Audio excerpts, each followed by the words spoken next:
नमस्कार साथियों, मैं लोकतंत्र मीडिया से धर्मेंद्र सिंह। अभी आपने देखा कि कांग्रेस शहर अध्यक्ष करीम भाई का एक इंटरव्यू, उनकी क्या योजनाएं हैं, उनका कॉन्फिडेंस लेवल कितना बढ़ा हुआ है। और उसी के तहत हमारे बल्लारसा के कांग्रेस के भीष्म पितामह मैं बोलूँगा इनको, क्योंकि इन्होंने इस बल्लारसा में कई चुनाव देख चुके हैं, कई लोगों को लड़ाया, कई लोगों को जिताया, बहुत सारे लोगों को इन्हीं के सामने बहुत सारे लोग नेता बने और गए। तो आज उन्हीं से के विचार जानना चाहेंगे कि ये जो कांग्रेस पार्टी है, जो चुनाव लड़ा जा रहा है, उनकी क्या योजनाएं हैं, उनका कौन से अनुभव से आज वो वन साइड में चुनाव जिता के पाएंगे और उनकी क्या क्या योजनाएं हैं, और जो हमारी प्रतिभाताई धानोरकर जी है उनको किस तरह उस मुकाम में पहुंचाएंगे, मैं उन्हीं के शब्दों से आपको सुनाऊंगा। तो घनश्याम भैया, आपका नमस्कार और आपके इस लोकतंत्र मीडिया में स्वागत है। मैं जानना चाहूँगा कि आप तो बहुत सारे चुनाव देखे, बहुत सारे चुनाव कराए, तो आज के मौसम में आपको क्या लगता है, क्या चुनावी परिणाम क्या हो सकता है? नहीं, देखिए, चुनाव परिणाम ये है कि आज के इस जैसे जैसे इलेक्शंस हमारे आगे बढ़ते गए, वैसे वैसे प्रतिभाताई का जो लोकमत है वो इतना बढ़ गया है अभी कि मेरे को ऐसा लगता है कि जब 19 तारीख को जब वोटिंग होगी और 4 जून को जो रिजल्ट आएगा वो चौंकाने वाला रिजल्ट रहेगा। और प्रतिभाताई के फेवर में अभी महिलाएं भी आ गई है बहुत, और बाकी जो है कांग्रेस के लोग तो है, बाकी सारे संगठन सभी लोग इसको सपोर्ट कर रहे हैं। और मेरे को लगता है कि प्रतिभाताई की जीत सुनिश्चित है। तो देखा साथियों, यही कॉन्फिडेंस लेवल ही आदमी को आगे ले जाता है। और उन्होंने जो बोला है तो वो उनका अनुभव बोला है कि इसी शहर में बहुत सारे उन्होंने चुनाव लड़े हैं और खुद भी चुनाव लड़ चुके हैं एक बार। तो दूसरा सवाल ये है कि जैसे आज एक प्रचार चल रहा है कि जो प्रतिभाताई सिर्फ कुछ ओबीसी के भरोसे खड़ी हुई है, बाकी उनको कोई वोट मिलने वाला नहीं है, उनको अनुभव नहीं है, इस चुनावी शहर में ये मोदी लहर में वो क्या टिकेंगे, ऐसा उन लोगों का कहना है। और जो विपक्षी पार्टी है उनका प्रकार से सब प्रचार चल रहा है।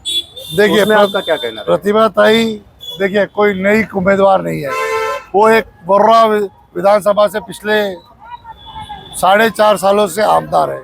अनेक विकास के काम उन्होंने वरोरा के क्षेत्र में किए हैं। उसके बाद उनके पतिदेव भी हमारे इस क्षेत्र से खासदार थे, और खासदार रहने के बाद उनका देहांत हो गया, 1 साल हो गया। तो उसके बाद हमारी पार्टी, हमारी नेता सोनिया गांधी ने निर्णय लिया कि उनकी मिसेस को इसकी यहाँ की टिकट देगी, और उस माध्यम से हमारी जो पार्टी है वो सर्वधर्म समभाव वाली पार्टी है। कोई एक जाति पाति धर्म को नहीं देखती। हो मेरे जैसे अल्पसंख्यक आदमी को भी उन्होंने यहाँ पे आमदार की सीट दी, और उस माध्यम से जहाँ पर हमारे इस पूरे विधानसभा के अंदर 150-200 घर होंगे, तभी भी मेरे को उन्होंने यहाँ पर सीट दी, और उस माध्यम से उस समय मैंने 65,000 वोट लिए। ये कोई जाति पाति का राजकारण नहीं है। हमारे कांग्रेस पार्टी सभी धर्म होगा, हिंदू हो, मुस्लिम हो, क्रिश्चियन हो, ईसाई हो, बौद्ध समाज हो, सबको लेकर चलती है। ये अभी नहीं, हमारी 75 साल की परंपरा है। इसीलिए तो इतने भारतवर्ष में इतने साल कांग्रेस पार्टी ने राज किया है। जाति पाति का जो राजकारण अभी चालू है, वहाँ हम देख रहे हैं कि 10 साल में लोग इनसे उब गए। जो लोग मोदी मोदी करते थे, अभी मैं देख रहा हूँ महाराष्ट्र में एक ऐसा वातावरण निर्माण हो रहा है कि सारे लोग इनके खिलाफ है। और मैं बताना चाहता हूँ कि महाराष्ट्र में ज़्यादा से ज़्यादा सीटें महाविकास आघाड़ी की आएंगी, और महाविकास आघाड़ी की जो आएगी विधानसभा में भी बहुत बड़ा परिवर्तन। तो नमस्कार साथियों, अभी इस पब्लिक रिव्यू में और आपको दिखाता हूँ, मैं एक सैलून में आया हूँ। ये जो सैलून है काफ़ी सजा हुआ है, काफ़ी अच्छा है और प्रतिष्ठित है, यहाँ का जाना माना है, और अच्छे अच्छे लोग आते हैं। यहाँ के बहुत सारे जो उम्मीदवार खड़े हैं वो भी यहाँ अपना कटिंग दाढ़ी बनाने आते हैं। और उसी कड़ी में यहाँ साथ कुछ ये से यहाँ के से क्या होते हैं नागरिक, मैं उनसे जानना चाहूँगा ये जो चुनाव है, लोकसभा चुनाव जो है, हाँ। इसमें आप कौन से कैंडिडेट को लाइक करेंगे, मुनगंटीवार या धानोरकर मैडम? मैं तो मुनगंटीवार को। मुनगंटीवार को क्यों? मुनगंटीवार डेवलपमेंट। आपके हिसाब से क्या डेवलपमेंट हुआ है? इस सही में हुआ है डेवलपमेंट? हाँ। तो आप मुनगंटीवार को लाइक करोगे? हाँ। यानी आपके नाते, और देश के प्रधानमंत्री राहुल गांधी या मोदी? मोदी। मोदी। केजरीवाल? केजरीवाल भी अच्छे। हाँ, तो केजरीवाल को आप प्रधानमंत्री बनाना चाहोगे कि मोदी को? केजरीवाल कैसे प्रधानमंत्री नहीं बन पाएंगे। नहीं बन पाएगा, यानी मोदी के चांस है। तो देखा आपने कि एक पब्लिक रिव्यू, ये आज भी ये लोग मुनगंटीवार को बल्लारसा से चुनाव में जिताना चाहते हैं, ये इनका रिव्यू था।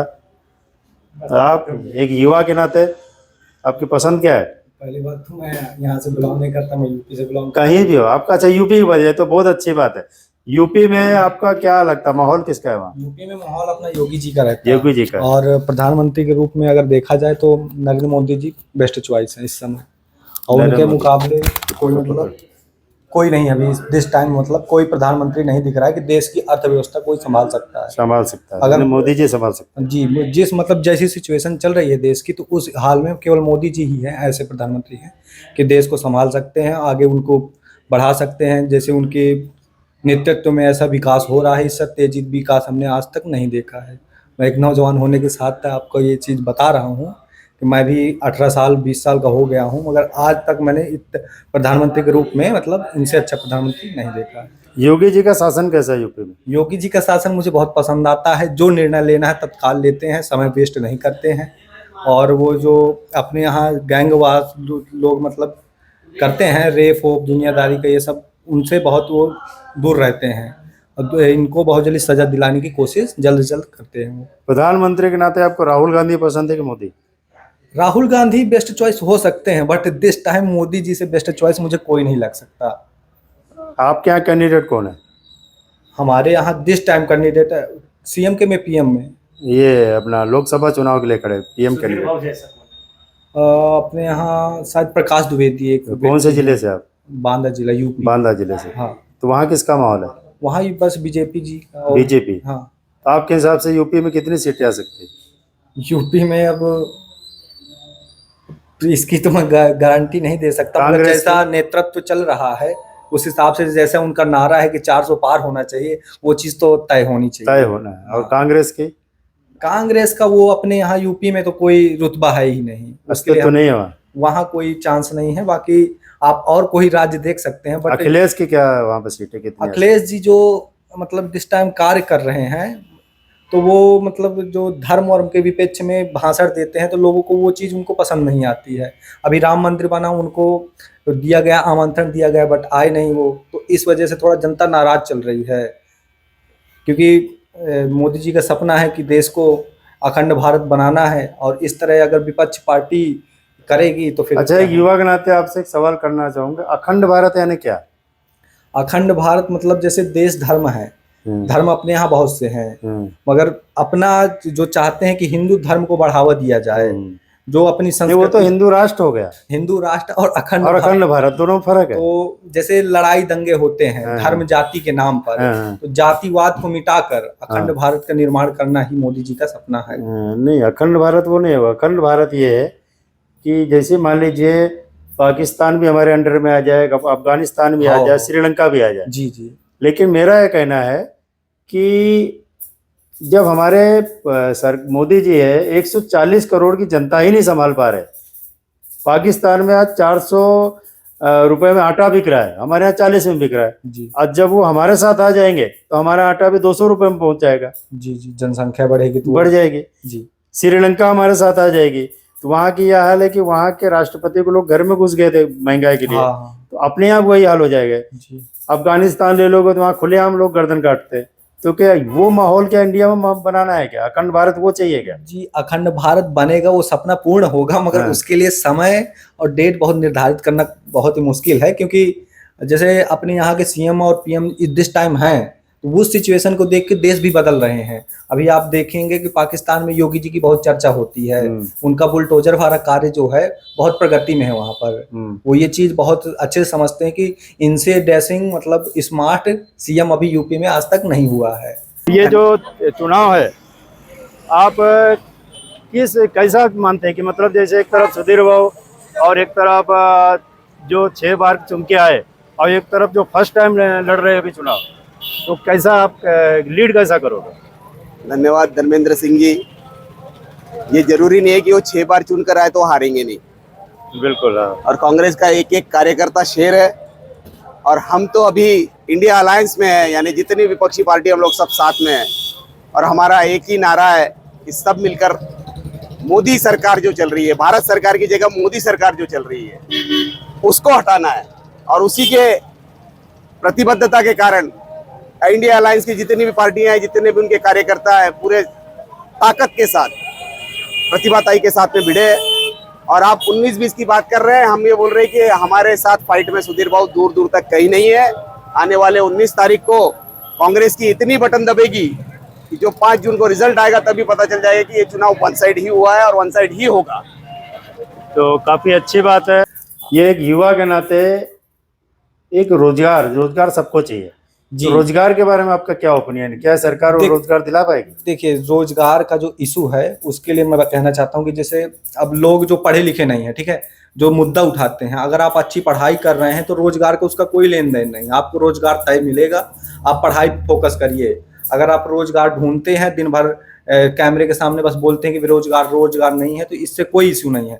आप पढ़ाई पे ध्यान दीजिए, आपको रोजगार तय है, मिलना जरूर। तो पढ़ाई के बाद भी तो रोजगार नहीं मिल रहा ना? किसको नहीं मिल रहा? बहुत सारे लोग हैं। वो लोग खोजना नहीं चाहते हैं। आपके हिसाब से कहाँ रोजगार है? कार्य करने के लिए बहुत सी जगह हैं। फिर मैं खुद अभी प्राइवेट जॉब करता हूं, तो इसका मतलब ये थोड़ी ना है कि सरकारी जॉब ही जरूरी है। हाँ। अब पेट रोटी एक अगर आप युवा नौजवान जो देश का है, आपको पूरा इंडिया देखेगा, आप एक नौजवान को क्या संदेश देना चाहेंगे रोजगार के बारे में? नौजवानों को मैं केवल एक ही संदेश देना चाहता हूं कि अपने केवल पढ़ाई पे फोकस करें और ये जो नेतागिरी राजनीति है इससे दूर रहें, क्योंकि युवा शिक्षा अगर इस राजनीति में घुसेगा तो राजनीति कहते हैं बहुत गंदी दलदल है एक प्रकार से। तो इस पे जो है मनुवादी दिमाग मेंटेनेंस नहीं रहता, तो फिर ये आपका जो पढ़ाई में मन है तो वो फोकस हट जाएगा। इसके अच्छा है कि आपने अपने पढ़ाई पे ध्यान दे। आगे फ्यूचर आज देश आप ही चलाना है, मगर पढ़ाई पे पहले फोकस करिए। अगर आपकी पढ़ाई अच्छी हुई तो आगे चल के आप डीएम, पीएम, एसपी कुछ भी बन सकते हैं, तो उससे आप सुधार कर सकते हैं। अपना देश का नहीं तो अपने जिले का तो कर ही सकते हैं। तो ये चीज बहुत ध्यान देना चाहिए इस समय युवा को। तो रोजगार के अवसर यूपी में बढ़े क्या? रोजगार का देखिए इशू तो बहुत तेजी से बढ़ रहा है कि मतलब नहीं मिल रहा है। इस समय न्यूज भी बहुत फेमस हो रही है कि मतलब युवाओं को रोजगार नहीं मिल रहा, युवा सुसाइड कर रहे हैं, ये कर रहे हैं, वो कर रहे हैं। तो बट उन बातों को ध्यान न रखते हुए आप अपनी पढ़ाई पे फोकस करिए। यूपी में बढ़ा क्या रोजगार तो काफी मतलब बढ़ा है। अपने जिले की मैं बात करता तो काफी रोजगार बढ़ा है, क्योंकि अपने जिले में अभी 2 ठो एयरपोर्ट खुले, एक चित्रकूट में खुला है, तो उसकी वजह से अभी वैकेंसी काफी निकली है। और रही बात सब की चीज की, तो मतलब जैसे अभी यो मोदी जी ने वो निकाला है, क्या बोलते आर्मी के लिए क्या निकाला, अग्निवीर। तो उससे बहुत से लड़के मतलब नाराज हैं कि मैं 4 साल जॉब करूंगा, इसके बाद बेरोजगार घूमूंगा। तो इसके लिए उन्होंने धंधे के लिए भी दिया कि बोला कि 4 साल आप हमारे यहाँ जॉब करिए, इसके बाद हम आपको किसी प्राइवेट कंपनी में जॉब दिलाते हैं और 10 लाख रुपए आपको हम कैश देते हैं। तो इस प्रकार से मतलब वो आपको सपोर्ट कर रहे हैं। अगर आपको नहीं रिटायर करेंगे तो अगले का मौका नहीं मिलेगा। जनसंख्या जिस प्रकार से देश की बढ़ रही है तो अर्थव्यवस्था को संभालना बड़ा ही नामुमकिन सा काम है। तो इस प्रकार अगर मोदी जी ने कोई निर्णय लिया है तो बहुत समझदारी से लिया है। तो इस पे हम कोई मतलब मुद्दा नहीं। तीसरे टर्म में आपकी क्या उम्मीद है? तीसरे टर्म में जैसे वो बोलते हैं हर भाषणों में कि आप होटल में गए तो होटल में जाते हैं तो पहले वो सलाद देता है, गाजर देगा, मूली देगा, पकौड़े देगा, लेकिन जो थाली है वो बाद में आएगी। तो वो तो ऐसे क्या लगता है कि ऐसे कौन सी थाली आने वाली है तीसरे टर्म में? देखिए, वादे तो हर सरकार करती है, मैं क्यों विरोध करूं किसी सरकार का। वादे से बहुत मतलब मोदी जी ने भी कुछ वादे किए, उनका पूर्ण नहीं किए, तो इस पे कोई मैं दोहराए नहीं कर सकता।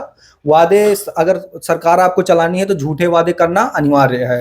यानी आपको लगता है कि मोदी झूठे वादे करते हैं ना? देखिए, मैं विरोध नहीं कर रहा, मगर मैं पसंद करता हूं मोदी जी को, मगर ये भी कहता हूं कि मोदी जी ने कुछ झूठे वादे किए हैं। अच्छा, क्या कौन से झूठे वादे थे? बहुत से झूठे वादे, जैसे उन्होंने कहा था प्रति वर्ष 2 करोड़ में नौकरी दूंगा। अच्छा, आज तक उन्होंने 1.5 लाख से 2 लाख नौकरियां नहीं दी हैं। तो मतलब इन चीजों को फोकस करना चाहिए। जो चीज गलतियां हैं जिस पार्टी में, उस पार्टी का दम से विरोध करो, मगर जो चीज अच्छी कर रहे हैं तो उनके बारे में आप गलत नहीं बोल सकते। तो मोदी जी झूठ बोलते हैं, उसके बावजूद भी आप उनको सपोर्ट करेंगे? क्योंकि उनके वजह से देश का जैसे विकास बढ़ रहा है। आपने हाईवे देखे, नेशनल एक्सप्रेसवे देखे, इतने बढ़ रहे हैं तेजी से। और जब तक एक्सप्रेसवे नहीं बढ़ेंगे तो देश की अर्थव्यवस्था सुधरेगी नहीं। आप ये बात भली भांति जानते हैं। अच्छा, पीएम कैंडिडेट योगी के आप योग्य मानते हैं कि मोदी? यानी मोदी के बाद कौन? जी, मोदी जी के बाद मैं परमानेंटली योगी जी को पे ही जाना योगी। चाहूंगा और कोई मैं दूसरा नहीं चुनूंगा। तो योगी जो वादे करते थे क्या सही करते क्या? नहीं, अभी फिलहाल जैसे जितने भी उन्होंने वादे किए हैं फिलहाल तो निभाए। उन्होंने पूरे किए हैं। और पीएम मोदी जी का नहीं मैं कह सकता, मगर योगी जी ने जितने वादे किए हैं अभी। एक सवाल ये था कि आज लोगों को लग रहा है कि जैसे इस कैंडिडेट को वोट अगर दिया जाए तो क्यों दिया जाए, योजनाएं आपकी क्या है, आप क्या संदेश देंगे कि आप हमको वोट दो, हम आपके लिए क्या करने वाले, आप क्या करने वाले पब्लिक के लिए? देखिए, प्रतिभा ताई दानोरकर ने 1500 से 2000 करोड़ के काम बर्रा क्षेत्र में किए, जबकि वो भी अपोजिशन में भी है। उसके बाद वहाँ पे उन्होंने थर्मल पावर स्टेशन 20,000 करोड़ का लाया। हमारा विजन है कि हमारा इस क्षेत्र का जो बेरोजगार युवक घूम रहा है उसको कहीं रोजगार दिलाने का काम उस माध्यम से करेंगे। सुधीर बाबू भी 30 साल से हमारे बल्लारपुर से एमएलए, एक भी उन्होंने फैक्ट्री नहीं लाई, एक भी रोजगार नहीं दिया, बेरोजगार मेड़ों बढ़ाया था। क्या परिस्थिति हुई सारे लोग जानते हैं कि वहां पर लोगों को रोजगार तो मिला ही नहीं और लगे तो मार मिली है, ये मैं आपको बताना चाहता हूँ। तो मेरा ये कहना है कि जो रोजगार की समस्या है, बच्चे बेचारे पान ठेले पे बैठे बैठे अपनी उम्र उनकी बीतते जा रही है, कहीं तो भी उनको रोजगार नहीं मिल रहा। रोजगार नहीं मिलने से उनकी शादियां नहीं हो रही, शादी नहीं मिल रही। जब तक उनका कहना है कि हमारे को रोजगार होगा तो हम शादी करेंगे। मैं अकेला ही बेरोजगार घूम रहा हूँ, मैं और एक कायको और बाजू में और एक बेरोजगार हूँ। उस माध्यम से सारे लोग एक आशा के किरण से देख रहे हैं कि कहीं तो भी परिवर्तन लाएंगे। इस साल देख लिया ना हमने, 3 बार पालक मंत्री बने, और कितने बार देखेंगे हम उनको, इसीलिए लोग बदल चाह रहे हैं। चंद्रपुर जिले में रोजगार के लिए आपकी क्या योजना है, कैसा रोजगार दोगे आप? रोजगार देखो, बल ये जितनी भी इंडस्ट्रीज है चंद्रपुर जिले के अंदर, ये सब कांग्रेस की देन है। कांग्रेस ने सबको दिया है।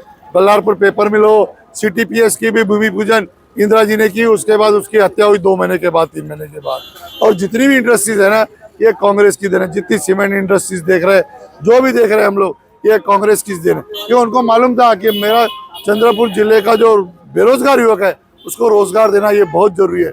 उस माध्यम से जैसे ही हम लोग आएंगे, उस माध्यम से हम लोग अपनी पूरी तो मैडम को बताएंगे कि हमारे को ये काम है यहाँ पर। उन्होंने अभी 20,000 करोड़ का प्रोजेक्ट लाया ना, उन्होंने वर्रा के भद्रावती के लिए, अपोजिशन में रहने के बाद भी लाया। तो कहीं तो भी ये चीज़ों का विजन होना चाहिए, किसानों का विजन होना चाहिए। मैं आपको बता दूं, आमड़ी पड़स गाँव की सिंचन योजना है, श्याम बाबू वानखेड़े के समय चालू हुई। 30 साल से वहाँ के हमारे पालक मंत्री और आमदार है, आज 30 साल के बाद भी वो योजना पूरी नहीं हुई। ये मैं आपको बताना चाहता हूँ। उनका ध्यान किसानों की तरफ नहीं है, उनका ध्यान बेरोजगार युवकों के तरफ नहीं है, उनका ध्यान है तो सिर्फ अपने लोगों के तरफ। सड़कें तो हम नगर परिषद के माध्यम से भी बना लेते हैं, पानी की सोच हम कर ही लेते हैं, जो थोड़ा बहुत होता है इंफ्रास्ट्रक्चर के माध्यम से, उसमें ऐसा बहुत कुछ नहीं हुआ है।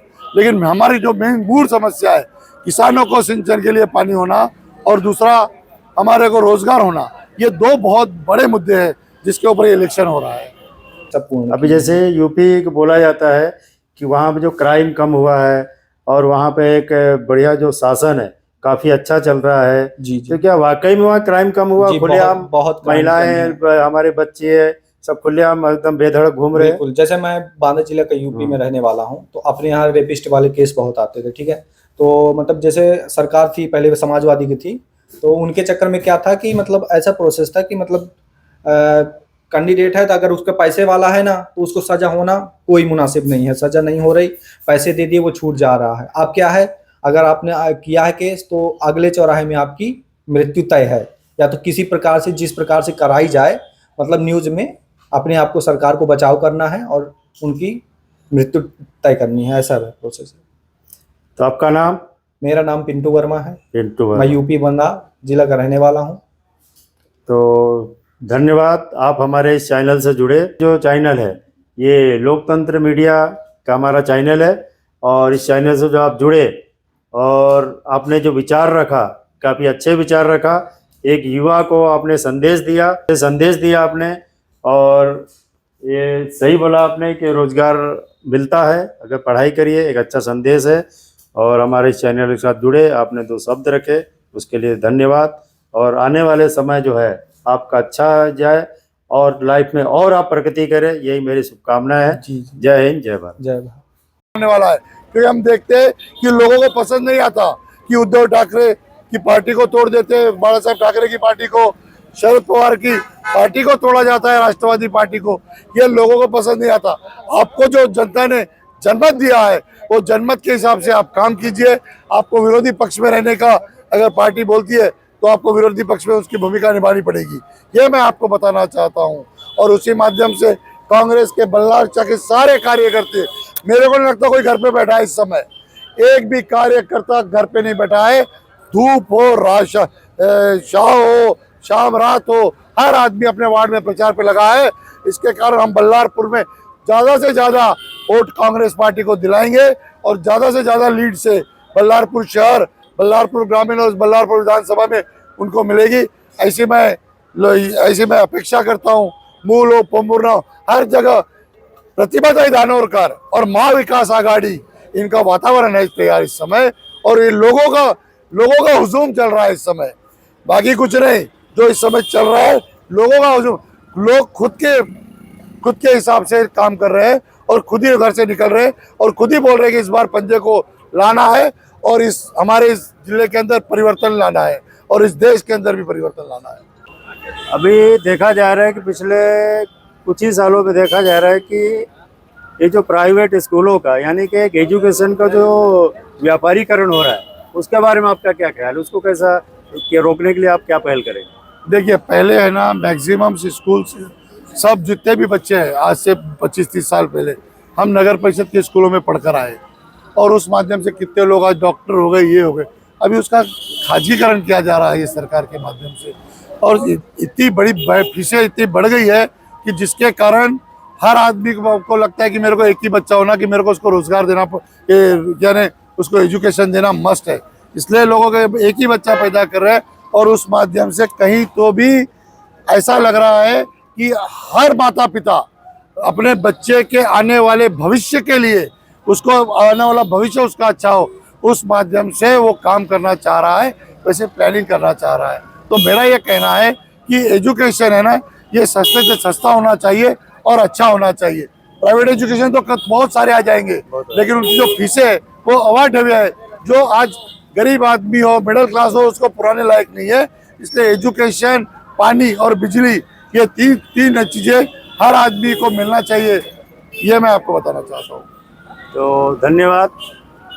तो आपने देखा साथियों कि इस बार का जो चुनाव है कांग्रेस का, यहाँ का 3 प्रमुख मुद्दे हैं इनके।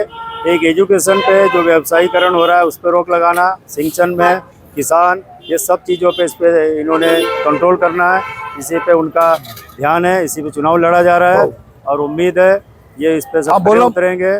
चुनाव तो सभी लड़ते हैं, सभी कोई हमारे है, लेकिन देखते हैं आने वाले समय में ये लोकतंत्र है, लोकतंत्र में किसकी जीत होती है, जनता किसके साथ देती है, और आने वाले समय में देखते हैं कि बीजेपी का 400 पार होता है या नहीं होता है। सारी चीजें आने वाले समय में आप जल्द देखेंगे। और ये जो 19 तारीख के बाद में, जो 19 तारीख को चुनाव करने जा रहे हैं, आपसे पुनः निवेदन है कि आप लोग घरों में मत बैठिए, ज्यादा से ज्यादा जितनी संख्या में क्या हुआ इलेक्शन में मैदान में आओगे, चुनाव करोगे, उतने अच्छे रिजल्ट आएंगे। तो आप आइए, चुनाव करिए, निष्पक्ष करिए, किसी के दबाव में मत आइए, किसी से खरीद फरोख्त में मत जाइए, लालच में मत जाइए। आपका लोकतंत्र है, चुनाव करिए और अच्छे कैंडिडेट चुनिए, ये मेरा कहना है, और निष्पक्ष चुनाव करिए। आप हमारे साथ जुड़े इसके लिए धन्यवाद। जय हिंद, जय भारत।